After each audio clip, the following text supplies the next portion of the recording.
Hello மக்களே, எல்லாருக்கும் வணக்கம். Welcome to our channel. So இன்றைக்கி வந்து பார்த்திங்க அப்படின்னா நம்ம வந்து எங்கள் அம்மா வீட்டுக்கு வந்திருக்கேன். இந்த வீடு வந்து பார்த்திங்க அப்படின்னா ஒரு பழைய காலத்து வீடு, அதாவது கொள்ளு தாத்தாலாம் யூஸ் பண்ண ஒரு வீடு தான் உங்களுக்கு காமிக்க போகிறேன். இங்கே வந்து ஒரு சில ஸ்பெஷலான ஒரு சில விஷயம்லாம் இருக்குது. அது என்னென்ன அப்படின்ட்டு பார்க்கலாம். ஒரு சிலவங்களுக்கு தெரிஞ்சிருக்கலாம், தெரிஞ்சவங்க கமெண்ட் பாக்ஸில் சொல்லுங்கள். தெரியாதவங்களுக்கு இந்த விஷயம் வந்து யூஸ்ஃபுல்லாக இருக்கும்னு நினைக்கிறேன். வாங்க.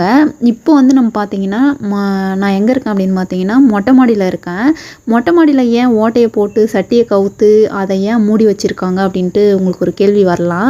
அந்த காலத்தில் பொறுத்த வரைக்கும் பார்த்திங்கன்னா வீட்டுக்கு வீடு வந்து நிலம் வச்சுருப்பாங்க. ஸோ அந்த நிலத்தில் விளைஞ்ச நெல் வந்து, அதாவது மூட்டை கணக்கில் எடுத்துகிட்டு வந்து மாடியில் வந்து காய வைப்பாங்க இல்லைங்களா. ஸோ அந்த காய வச்ச நெல் வந்து இது வழியாக வந்து உள்ளே அனுப்புவாங்கங்க.